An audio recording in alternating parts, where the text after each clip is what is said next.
भारत में कैसे चुना जाता है राष्ट्रपति, देखिए पूरी चुनाव प्रक्रिया। कैसे होता है देश में राष्ट्रपति चुनाव, कैसे डाले जाते हैं वोट, चुनाव में किसे मिलता है मतदान करने का अधिकार, राष्ट्रपति चुनाव को लेकर क्यों है मुश्किल में मोदी सरकार। 24 जुलाई को राष्ट्रपति रामनाथ कोविंद का कार्यकाल पूरा होगा और 25 जुलाई को देश को नया राष्ट्रपति मिल जाएगा। राष्ट्रपति कौन होगा, इस पर अभी तक संशय बरकरार है। एनडीए और विपक्ष दोनों की ओर से ही इस पद को लेकर दावेदारी हो रही है, जिसके बाद साफ है कि राष्ट्रपति का चुनाव निर्विरोध नहीं होगा।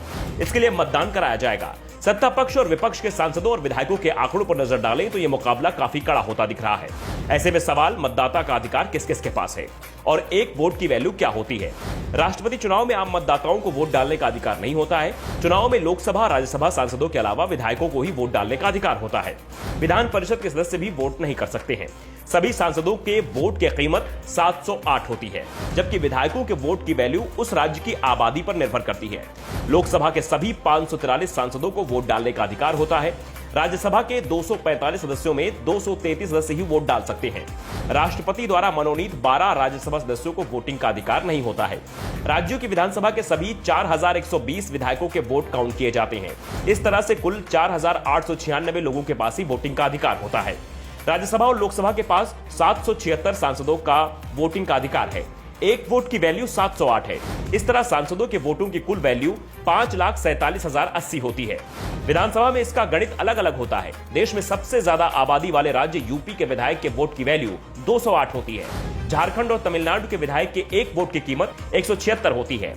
महाराष्ट्र के विधायक के वोट की कीमत 175 तो बिहार के विधायक की कीमत 173 होती है। कम वैल्यू वाले विधायकों के वोटों की बात करें तो सिक्किम के विधायक के वोट की कीमत सिर्फ 7 होती है। इसके बाद अरुणाचल और मिजोरम के विधायकों का नंबर आता है। दोनों राज्यों के विधायकों की वोट की कीमत 8 होती है। देश की विधानसभा में 4120 विधायक हैं। इनके वोटों की वैल्यू 5,49,495 होती है। इस तरह सांसद और विधायकों के वोटों की वैल्यू 10,96,575 मत होती है। सवाल उठता है कि जब सांसदों के वोट समान है तो फिर विधायकों के वोट अलग अलग क्यों होते हैं। इसके पीछे सीधा सीधा राज्यों की जनसंख्या का गणित है। जनसंख्या के आधार पर ही राज्य के वोट तय होते हैं और वो वोट विधायकों के बराबर बराबर बटे होते हैं। अभी जो चुनाव हो रहा है उसमें 1971 की जनगणना को आधार माना गया है। 2031 के बाद होने वाले चुनाव में वोटों की वैल्यू का आधार 2031 की जनगणना को माना जाएगा। सांसदों का वोट समान होता है, अंतर विधायकों के वोटों में ही आता है। अब समझते हैं कि विधायक के वोट की वैल्यू कैसे निकाली जाती है।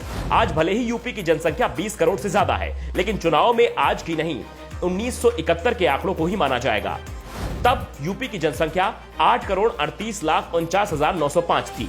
उसी आधार पर विधायक के वोट की कीमत की गई है। विधानसभा में 403 सीटें हैं। एक वोट की कीमत निकालने के लिए पहले कुल सीटों का 10,000 से गुणा करते हैं और जो अंक आता है उसका भाग राज्य की कुल आबादी से करते हैं। यानी यूपी की जनसंख्या 8,38,49,905 सीटों की संख्या 403। इसमें 1,000 का गुणा किया गया तो संख्या आई 4,03,000। 8,38,49,905 में से 4,03,000 का भाग दिया जाए तो संख्या आती है 208.06। वोट की कीमत पॉइंट में नहीं हो सकती, इसलिए यूपी के विधायक के वोट की कीमत 208 होती है। इसी तरह सभी राज्यों के विधायकों के वोट तय होते हैं। राष्ट्रपति का चुनाव जीतने के लिए किसी भी उम्मीदवार को कुल पड़े वोटों का 50% से ज्यादा हिस्सा लेना होता है। चुनाव में 2 से ज्यादा उम्मीदवार होते हैं तो प्रथम, द्वितीय और तृतीय वरीयता के वोट डाले जाते हैं। जितने उम्मीदवार होते हैं उससे कम कम वरीयता निर्धारित की जाती है। यानी 5 उम्मीदवार हैं तो कोई भी व्यक्ति 4 वरीयता के वोट डाल सकता है। वोटों की गिनती के समय हर राउंड में जो उम्मीदवार सबसे अंत में होता है वो अलग अलग हो जाता है।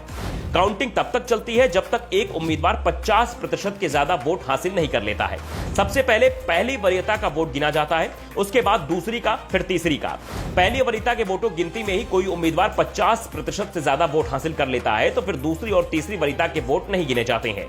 मतगणना पहले राउंड में ही समाप्त कर दी जाती है। राष्ट्रपति चुनाव में पार्टियां व्हिप जारी नहीं कर सकती। राष्ट्रपति चुनाव लड़ने के लिए कुछ मापदंड नहीं बनाए गए हैं। चुनाव लड़ने वाला व्यक्ति भारत का नागरिक होना चाहिए, उसकी उम्र 35 वर्ष से अधिक होनी चाहिए, चुनाव लड़ने वाले में लोकसभा का सदस्य होने की पात्रता होनी चाहिए, उसके नामांकन में मतदान करने वाले यानी इलेक्टोरल कॉलेज में शामिल 50 प्रस्तावक और 50 समर्थन करने वाले भी होने चाहिए। Bureau report, the such.